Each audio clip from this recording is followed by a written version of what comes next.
Moved by Cindy and seconded by Bill. Here we go. That the agenda for the council meeting held November the 10th, 2020 be approved as presented. Are there any amendments? Yes, there is one amendment, and it's in regards to under addition. It's an addition number 15, other business, the accountability training. Okay. I have a handwritten agenda, so correct me if I get out of the right order here. All right, so a motion to approve the agenda as amended. Is there any discussion? Is anyone voting no? Hearing none, the motion is approved.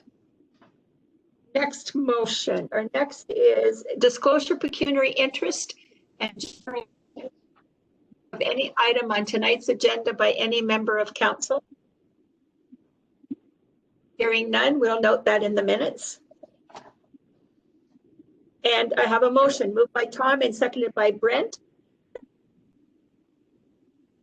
Held October the 27th, 2020, be approved as presented. Any discussion? Anyone voting no? Motion's carried. Mayor's remarks, just a couple short remarks. That is Halloween went off very well in our community with the GREC group and the recreation committee that handed out candy. I think the kids did well, and I think everyone was safe and had a good time. So again, volunteers donated money and candy, and the volunteers who worked to hand out that candy to the kids makes this community what it is to live in. The other thing I want to note is that on tonight's agenda, Andy's report, $12,500,000 in value of building permits. I think that's a record, and isn't any wonder that Andy says he's a little busy and has to be in places at 8 o'clock in the morning. Great work, and I guess that shows that people are coming to our area, and it's a good place to live. Of course, we all know that, right? Does anyone have anything to add? Madam Mayor, Bill here. Go ahead. I just want to congratulate the two groups that actually run the flu shot, also the one that was held at the Limestone District and at the Legion on the weekend. It was very well organized and a tremendous number of people, according to the reports. More people have got the flu shots at this point this year than they ever did in the past. So I think everybody should be congratulated and thanks from our municipal council. Thank you. For sure. And I was remiss to not thank all the staff, fire department, roads department, the health unit, the paramedics, the medical center that did the drive-through flu shots. 497 people went through that Saturday from 10 o'clock till 1 or something like that. And it wasn't a very warm morning either. So again, when groups put their heads together, great things can happen. So yeah, I think our flu shot numbers is excellent with the pharmacy doing theirs at the Legion this year. Really speaks to how much communities can pull together in a pandemic. So kudos to everyone. Good job. Okay, if there's nothing else, is there any deferred items? Hearing none? No, there's none. Okay. Staff reports. And our first one is development services. That would be Andy. I have a motion moved by Elwin and seconded by Nikki that council received the construction details October 2020 report prepared by the Manager of Development Services, CBO, for information. Discussion. Bill, go ahead. Yes, through you, Madam Mayor, to Andy, I want to congratulate you on the work that you got done. How does the rest of the year look? Are you going to be just as busy in the next couple months? Because this is tremendous. Thank you, Madam Mayor. Through you, Madam Mayor, Yeah, it doesn't show any signs of slowing down, especially with the weather we're having here in November. But I wouldn't be surprised if there's another million added on to that before the end of the year. Wow, Fantastic. excellent. Okay. Is there anyone voting no to that motion? Hearing none, motion's carried. Next we have Who moved that motion, Fran? that was moved by Ellen and seconded by Nikki. Thank you. Okay, next motion is moved by Victor and seconded by Sherry. The council received the community hall's report for information. And whereas staff have not received many requests to use the community halls, and whereas current public health measures and restrictions regarding social gatherings are constantly changing, and whereas the manager of development services is recommending that the halls remain closed for the remainder of 2020. Now, therefore, be it resolved that council approve the recommendation of the manager of development services, CBO, keep the community halls closed for now and consider reopening at the January 12th, 2021 council meeting if gathering limits have been increased. Discussion? Mayor Smith, may I just ask, that was moved by Victor. I'm not sure he's still in the meeting unless he's caller user 5. We may have lost him. Victor, are you in the meeting? Oh, we've lost him. I think we've lost Victor. Let's make that Tom and Sherry. So who is it instead? It's who's moved it then? Tom moved it and seconded it. Perfect. Okay, perfect. Okay. And your worship, I Any support the discussion? recommendation of staff. I think it's a smart move at this point. Things don't look any better, and I don't think we should open our halls. So I fully support it. Agreed. Through you, Madam. Anyone else? Go ahead. I disagree. I feel that I know personally 3 groups that want to rent the hall weekly, so 3 rentals a week. COVID's not going anywhere. It's not about managing COVID anymore. It's about living with COVID. There are many groups that have been isolated and need to get out for mental health reasons, and using the halls and having them open would be great. As I said, 3 groups that would like to use them. Which hall? Arden and Mountain Grove. Haven't heard a thing.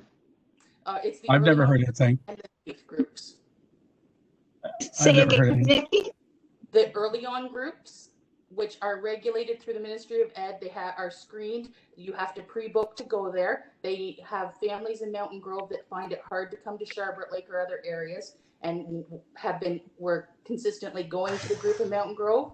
And the same for Arden. And the outside groups that they've ran since they started in August, it's now too cold to be outside, and the distance is a barrier to them getting there. And the youth want to start doing programming again and need a hall to do the programming again. Yes, they have their own mandates. They do their own cleaning. They have to do this through the ministry. These are vulnerable groups that need to get out and get a lot of them are home, some of them are homeschooled. So being able to be out and do programming would be positive for them. Having the halls closed, it's worked in every other area. Why not give it a shot here in this area? And seniors groups, seniors are starting up, and once they move to a different area, you're never going to get them back into your areas. Those good points, and I guess those groups haven't contacted the township office. Is that right, Kathy? That's right. I haven't heard anything, and that's what Andy was saying, and asked the girls, I think, up front. So we can ask Andy. I know he spoke with Wanda Harrison too to deal with the Arden seniors, and they're all seniors, and they are not wanting to get into the hall yet. So, but Andy, have you heard anything different? Through you, Madam Mayor. I was only aware of 2 requests. One was for also at Christmas, and the other was for a wedding at the Crow Lake Hall for next summer. But they were the only ones that I was aware of that were interested in using the halls. I actually reached out to you, Kathy, back in the summer, and you said that you guys were just starting to look at the hall opening, and then we never followed up because we were waiting to hear back about what your cleaning schedule was going to be. So I guess we dropped the ball in not following up with it. But yeah, we were doing some of that protocols and certainly had to wait and look at how everybody else. And now we've got some protocols, as Andy has put in for you, what North Frontenac has, but nobody else has followed through since then in regards to, wanting the hall rental. But I mean, that certainly is council's decision if they wish to open up 2 of those halls for only specific days. How many days a week do the early years program use? It would be in Mountain Grove one day a week from 9:30 to 2:30, and they'd be in Arden one day from 9:30 to 2:30. And Sarah's looking at like an after-school program one day a week in each hall. So it's about 1 day for each a week then? Yes, so it would be two days a week for Mountain Grove and 2 days a week for Arden. So maybe what we need to do is defer this motion and have staff bring us back a report as to which halls could be opened and which halls should not be opened until January. Does that sound like something council could entertain? Bill? Madam Mayor, when I look at the report, I read through it and the protocol that North Frontenac is using. It seems to me that there's a fantastic amount of responsibility on whoever is renting this hall in which to follow the protocol that's laid out to manage this. And if in actual fact the protocol is not followed and we end up with a few cases of COVID on our hands, where does the responsibility fall? Does it fall on the township, or does it fall on the participants that are renting or conducting activity in the hall? I'd like to get a clarification on that before I would agree to open them at this point. Thank you, Madam Mayor. As far as I understand that it would be the municipality would be liable, because it's us that have to make sure that those protocols are followed, and that we would have responsibility to make sure they're cleaned. I think it falls on us, Bill. And I don't see with what I'm hearing in the media every day with Toronto and area and all areas around going up, and I don't see us opening up. It's just too much of a risk. Sherry? I was just wondering if it's at all possible to defer it, but also look at it only being available. I know it's kind of selective, but for those 2 groups, because they do have their own mandate. I don't know if that's a possibility, but they do have their own mandate to follow in terms of safety. I don't know if that's an option. And I guess the question is, because these are organized groups through RIF, they would have their own safety protocols they would have to follow, and they would be also responsible to take the liability for the safety of their participants and the cleaning and the distancing protocols. Nikki, is that the case? That's correct. If I can forward the protocols that happen daily with each of these programs to Kathy or to Andy, who can look it over. No, I think that's what we need, because we'd have to have a record of that to show what their protocols and then what ours, for sure. That would be great. Okay, I can have them, Carla, send that to you tomorrow. Perfect. Okay, can I suggest then that we defer this motion and bring back this motion next meeting, or maybe a revised version of this motion to allow some halls to open under certain protocols with some groups, that staff could come up with some kind of a plan to bring to us? Yes, and Nikki sorry. And if Nikki, if you could let me know who it is that's responsible, who is actually, is it Sarah that does all those? No, Sarah McCullough does the youth, and Carla Dibden is the early on super. So if you can just send that to me in an email with the protocol, that would be perfect. Thank you. No problem. Thank you. Okay. Madam Mayor, do you need a motion? Pardon? Do you need a motion to table the motion at this point? A mover to defer the motion. A Also move. seconder. I will so move. Okay, Bill moves. Who seconds? I will second, Madam Mayor. Cindy will second. Sherry. Okay. Sherry, Bill and Sherry? Yeah. A motion to defer the motion. Is there anyone voting no? Okay, motion is deferred. Great. Now we're going to Public Works. Tyson, I'll start with the motion. Motion moved by Elwin and seconded by Cindy. Council received the Public Works Activity Report prepared by the Public Works Manager dated November the 10th, 2020. Cindy, those papers are making noise. I'm going to read this again. Moved by Elwin and seconded by Cindy, that council received the Public Works Activity Report as prepared by the Public Works Manager dated November the 10th, 2020 for information. Any discussion?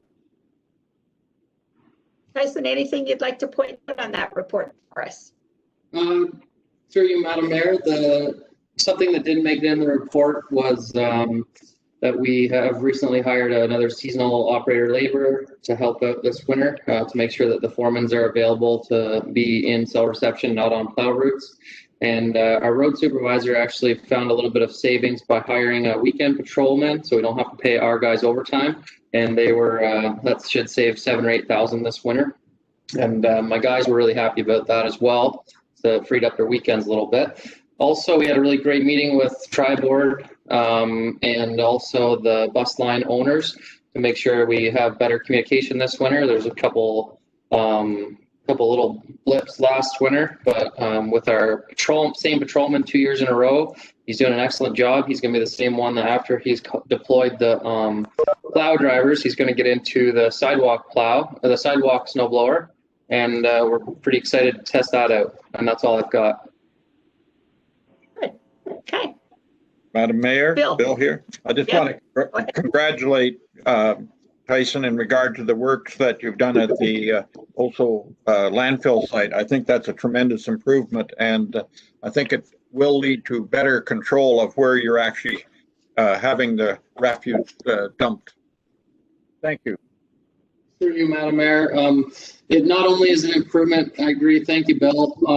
It's also, we're in better shape. It's basically a transfer station now, and that's what our end game is to turn that into a transfer station. And it's just a matter of fencing it off now to complete that job. So it didn't cost us anything to do that. We're gonna have to budget for a compactor, because right now we're putting instead of letting people go up onto the mound and get rid of their garbage, we're putting it in a bin. Which is fine for the winter based on our volumes, but we're going to have to buy a compactor in the 2021 budget, so our roll-off driver doesn't have to dump it every day. But other than that, we're pretty much set up for a transfer station whenever we want to fill it and close it down. Excellent. Good forethought. Any other questions or comments? Is everyone voting no? Oh, go ahead. Yeah, for Tyson. I'd like to see a couple handicap parking spots at the pharmacy whenever it's convenient. Maybe too late this fall, but something to keep in mind. Through you, Madam Mayor, absolutely. Thank you, Owen. What we've done is, since we get such good pricing on line painting and everything like that through our big contract where we do hundreds of kilometers of road, it made sense to pull the line painting out of the Elizabeth Street contract. And we'll be doing that in the spring. And we've got a little bit of public communication to figure out how to assign all the parking spaces, especially when we know the enforcement's going to be weak at this time. We've got to all put our heads together to see what's going to work best for the community. Okay. Points. Okay. Is there anyone voting no to the motion? Motion to accept the report is carried. Thank you, Tyson. I think that's it for works.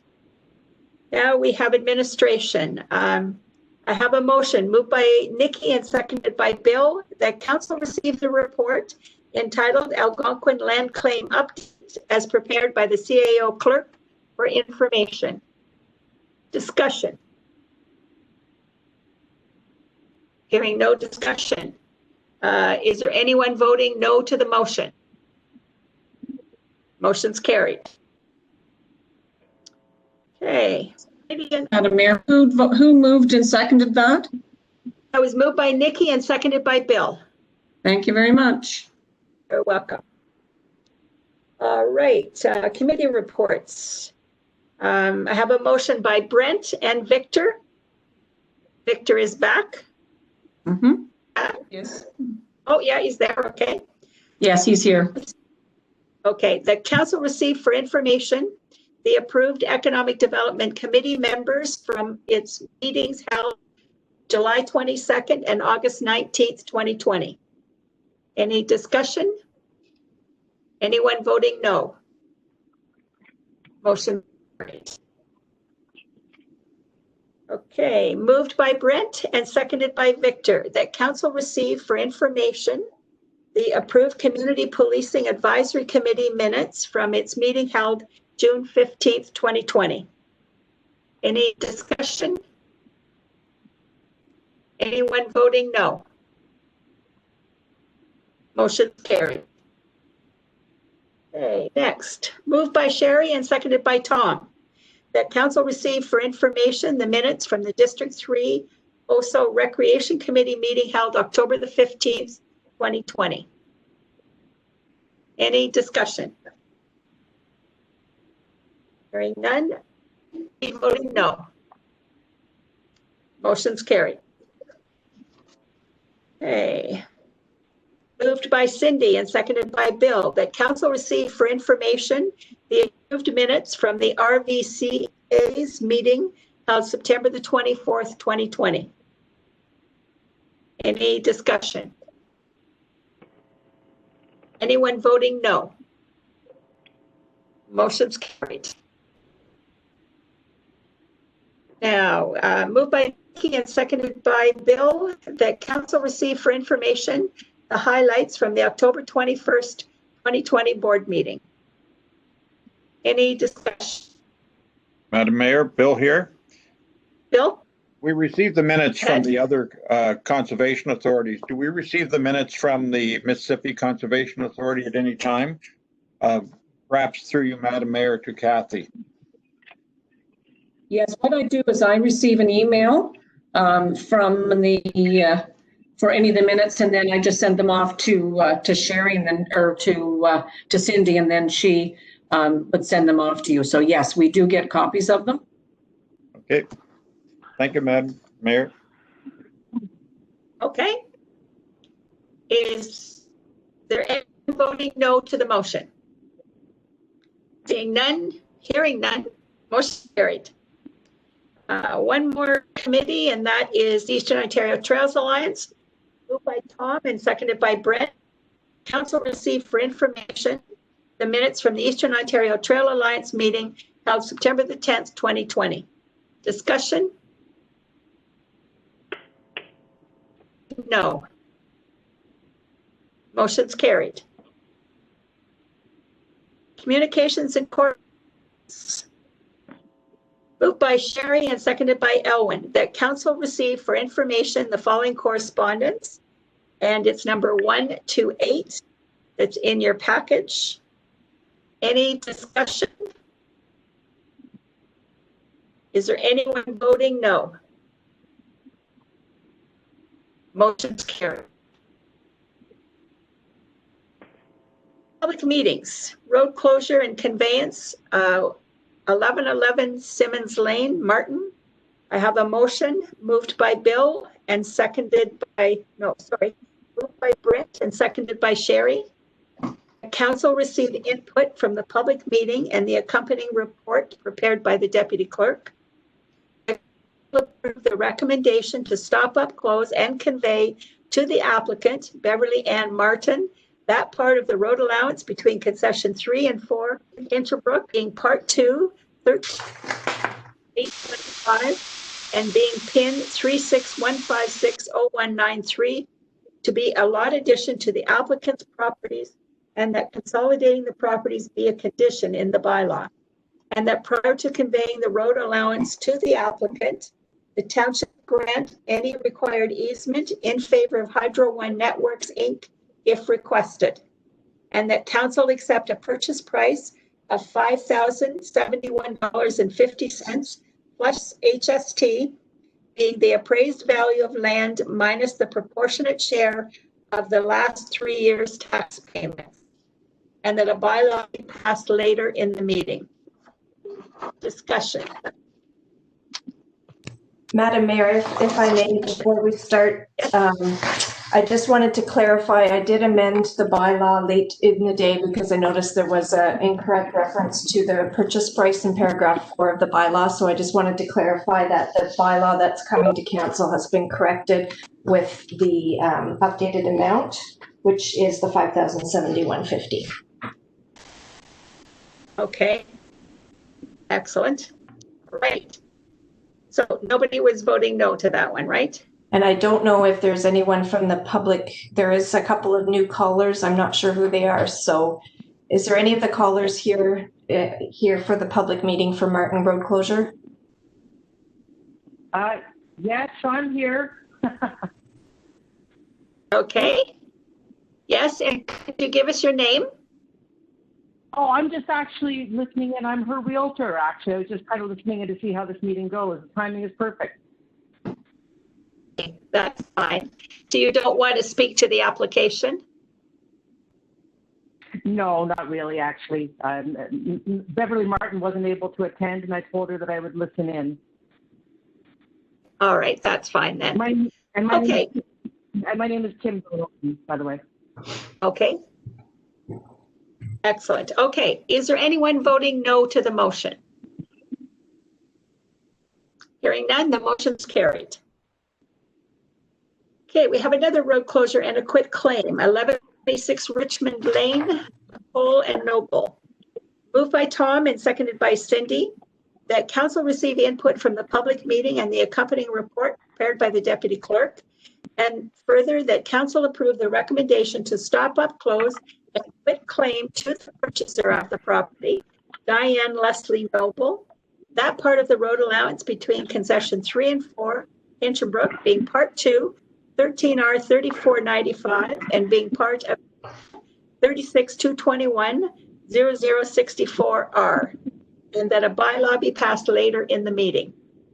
Any discussion on the motion? Is there anyone from the public that wishes to speak to this motion? Hearing none. Is there anyone voting no? Motion's carried. Okay, we have bylaws. Moved by Victor and seconded by Nikki, that bylaw 2020-52, being a bylaw to permanently close, declare surplus, and sell part of a highway, 1111 Simmons Lane, Martin, be read a first, second, and third time, and finally passed this 10th day of November 2020. Any discussion? Mayor Smith, I think we've lost Victor again, so we might need to have a new mover. How about Tom and Nikki? Okay. Okay. Victor's having a hard time. I think he was in his car last time I saw him. Okay, is there anyone voting no to that bylaw motion? Okay, motion's carried. Number 17, moved by Elwin and seconded by Brent. 2020-53 being a bylaw to permanently close, declare surplus, and sell part of a highway, 1126 Richmond Lane, McCole Noble, be read first, second, and third time, and finally passed this day, this 10th day, 9th, what's the date, 9th? 10th. Day of November 2020. Any discussion? Is there anyone voting no? Motion's carried. Madam Mayor, Hey. can you hear me? Oh. This is Victor here. You can You're hear back. me okay? Yeah. We can, I'm back. yes. Yeah, my internet's not working, but I am here. Okay, good. We're going to move the next motion then, or second it. Okay. Right. You're in and you're out. Okay. Well, hopefully the Is phone's gonna correspondence. Okay, this is correspondence regarding the Tri-Board RFP for bus service. And this motion is moved by Bill and seconded by Victor. The council received the correspondence from Jack Moreland, Stephen Jen Dunham, and Jenny and Mitch Cox, who are local school bus operators within the Tri-Board Transportation Services. And whereas the Tri-Board Transportation Services are intending to issue an RFP for school bus services later in November. And whereas the Tri-Board School Bus Operators Association has sent a letter to Gord Taylor of Tri-Board Transportation Services expressing their concerns with the board's upcoming RFP process, which would force small and medium-sized local companies out of business.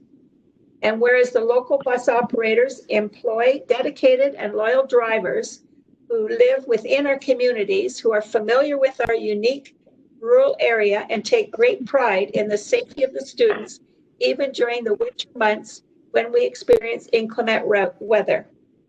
And whereas Central Frontenac is a rural municipality who prides itself in the number of small family-run businesses, which are essential for our residents, including our bus operators, who take great care in transporting the young people to our schools. Now, therefore, be it resolved that council support the Tri-Board School Bus Operators Association and our local school bus operators, and request the Tri-Board Transportation not to proceed with an RFP for school bus services, given the present environment we are under with the COVID-19 pandemic, but work together on a solution to retain our local operators. And further, that we forward a copy of this resolution to Gord Taylor of the Tri-Board Transportation Services, the Directors of Education for Limestone District School Board, Algonquin and Lakeshore Catholic School Board, Hastings and Prince Edward School Board, along with the trustees and chairs of the board that serve Central Frontenac, Scott Reed MP and Randy Hillier MPP, Premier Doug Ford, Minister of Education Stephen Lachey. So, long resolution, but very important one. Any discussion on the motion? Madam Mayor, it's Victor, if I may. Yes, go ahead, and then Bill has his hand up too. Go ahead. Sorry, was that me first? Thank you. So yes, you go first. Okay, thank you. There's a lot of information in that one letter, but it's written for bus operators. So if you would just bear with me for a minute, so I can give you some background. So the RFP system for school bus routes started in 2009. And since its inception, this process has resulted in more than 110 small, mostly rural operators to go out of business. There are 34 student transportation services like Tri-Board. 13 do not use an RFP process. So if Tri-Board tells you that they are mandated by legislation to use the RFP process, that's just simply not the case. That's not true. At least 9 of those 13 use what's called a benchmarking system, which is what was mentioned in that one letter. So in the Tri-Board area, there are 25 school bus operators. Based on what has happened with the RFP process in other jurisdictions, School Bus Ontario, an association of school bus operators, predicts that there will be only 3 or 4 operators left after this RFP, and they'll all be the big companies, the multinational. That means 20 or 21 small local companies will be forced to close. And with these closures, there will be less competition. Basic economic principle says that with less competition comes higher prices. And those higher prices get passed on to the taxpayer. So if this RFP goes through, it's likely that our education tax bill will go up. So I am supporting the resolution, of course. It is very important. It's very important that we get on this and we stop Tri-Board, because once the RFP is issued, then then there's nothing that we can do about it. Thank you, Madam Mayor. Okay. Bill McDonald? Yes, through you, Madam Mayor. I just want to recollect that this issue was raised a few years ago. I remember during an election, a provincial election program. I remember quite distinctly because I was confronted with it, and the various parties actually did come together and reach a resolution in which to continue the program as it was laid out. So I think it is important that we support the various local providers of these services, because I know for a fact that if we lose control, then it's going to be dictated to us. And I suspect that what will happen is that there will probably be a consolidation of bus runs, which will mean that the kids will be picked up earlier in the morning, they'll be getting home later at night. And I just think that from this perspective, this issue should not be brought up at this time, given the environment vis-a-vis the COVID. And I think it's really quite unnecessary to put this on top of everything else that's happening. So I support the motion. Thank you, Madam Mayor. Is there anyone else to speak? I support it too, Your Worship. I agree with what Bill said and what Victor said. Okay. Mayor Smith, I want to thank both Victor and send comments, because he had some information that I forwarded this resolution for him, because he was certainly as a bus driver, and he knows the players, and certainly with Councillor Bill McDonald as well. So that's why I added in about the COVID pandemic. So I was trying to, when I prepared this resolution, I was trying to incorporate as much as I could from those letters, but tried to make it short enough, but it still is a long motion. So thank you very much. That's okay. I think to get our point across, we can be long-winded at this point. When you think about the kids. Madam Mayor, Brent, and then Victor. Madam Mayor, if I can, sure, I'm in concurrence with everyone.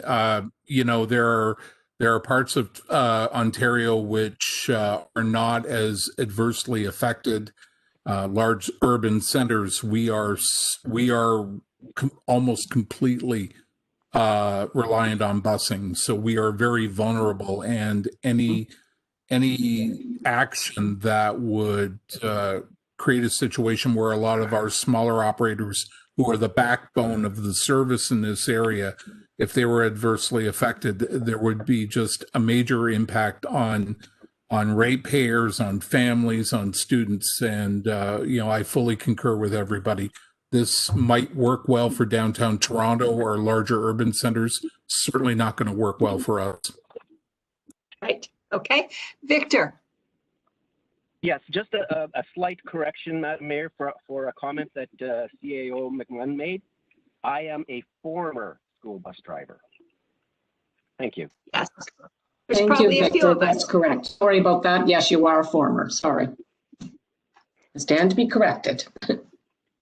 Hey, any other comments? I think we're all pretty passionate about this, because it's our small businesses that I think it was, yes? Nikki has asked to speak as well. Okay, Nikki? Just to follow up on Brent's comment about it would work in an urban area.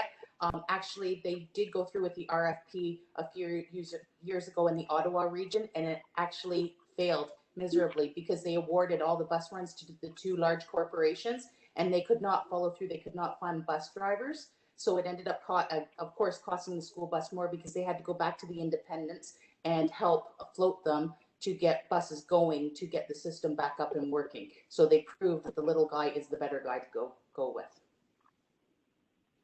Excellent. Okay. Any more comments? Okay, hearing none, I'm going to call the vote. Is there anyone voting no to this motion? Motion's carried unanimously. We'll get those letters out as possible. Hopefully by tomorrow, Kathy? Yes, tomorrow. The only thing is I will do as much as we can, maybe by email, Cindy and I, for some of them, because the mail will not be running tomorrow because of Remembrance Day. Actually, if we can get them all out by email, that's the fastest. Yes. Okay, excellent. Let's keep going then. We are now at notice of motion. Is there any notices of motion? Sorry, Madam Mayor, we are at the addition that I did in regards to the accountability training. Yes, you go ahead. I just wanted to make sure and let council know that confirm the date for November the 19th from 4 until 6. John Mascaron has confirmed that that's a good day for him as well. So it will be, yes, virtually as well. So it'll be the same format I think Cindy's doing in regards to WebEx as well. Okay. Okay, so everyone are we mandatory, is it mandatory we be there? I think Yes, it's it wise is. that we be there. Yes. Yes, it is, because he has to be able to prove that he has done his as the integrity commissioner, that he has provided the training to council. Okay, so the 19th from 4 till 6. Sorry, Go ahead. sorry. I was just going to confirm the day, but it is the 19th, correct? Yes, it is. Okay. All right, now we'll go to any, go ahead, Tom. I just wanted to make a comment. We were told in the CPAC meeting that we had last month that, and I think council should know this because it'll eventually be public, is that Sharon Brown, the staff sergeant at Frontenac, will be retiring next June. So I just wanted to let everybody know that she will be, and she made an announcement herself. So I thought I'd pass along to the rest of council. Thank you. She'll certainly be missed. She's been great to work with. Exactly. Okay, any notices of motion? None. Any giving of notice of motion? None. No new business?